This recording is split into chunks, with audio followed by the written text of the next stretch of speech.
Washington D C میں مغرب کی اذان کا وقت ہو گیا ہے اور کیپٹل ہل کے نزدیک ہی افطار میں شریک امریکی اراکین کانگریس اپنے مسلمان میزبانوں کے ساتھ روزہ افطار کر رہے ہیں۔ کچھ روزے دار ایک جانب نماز ادا کرتے نظر آتے ہیں۔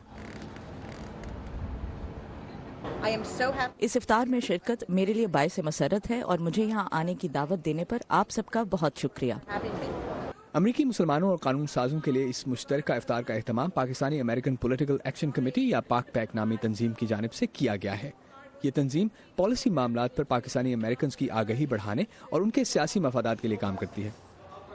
وائٹ ہاؤس میں مشترکہ افطار کی روایت سال 1805 میں تھامس جیفرسن کے دور سے چلی آ رہی ہے۔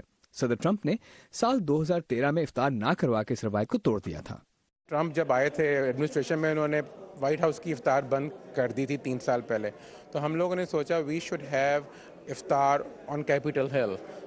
3 سال پہلے ہم نے یہ سوچا، تب سے ہم نے یہ ایونٹ شروع کر دیا ہے۔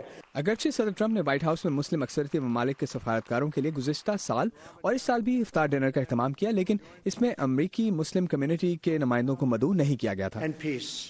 پاک پیک کی جانب سے منعقد کیے گئے افطار ڈنر میں جہاں اراکین کانگریس اور قانون سازوں نے بین المذاہب ہم آہنگی کی افادیت پر گفتگو کی، وہیں امریکی معاشرے میں اسلاموفوبیا کی لہر سے نبرد آزما ہونے کی ضرورت پر بھی زور دیا۔ ہم نہیں چاہتے کہ کوئی بھی خوف کی فضا میں رہے، لیکن بدقسمتی سے امریکہ میں آج یہ صورتحال پائی جاتی ہے۔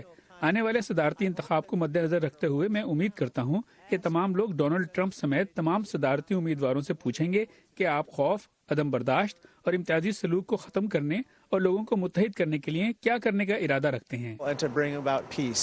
افطار ڈنر کے توسط سے اراکین کانگریس نے دنیا بھر کے دیگر مسلمان ممالک کے ساتھ امریکہ کی بہتر تعلقات کی باقی دنیا کے لیے اہمیت کا بھی خصوصاً ذکر کیا۔ اس وقت ہمارے تعلقات بہت سے غیر ملکی حکومتوں کے ساتھ غیر مستحکم ہیں، خاص طور پر امریکہ میں رہنے والے وہ غیر ملکی جو اب امریکی شہری ہیں موجودہ صدر کے ساتھ اچھے اور بہتر تعلقات بنانے کے لیے جدوجہد کر رہے ہیں۔ افطار ڈنر کے شرکاء نے اسلام سمیت دیگر مذاہب کے بارے میں آگہی کے لیے بین المذاہب روابط بڑھانے اور مل کر کام کرنے پر اتفاق کیا۔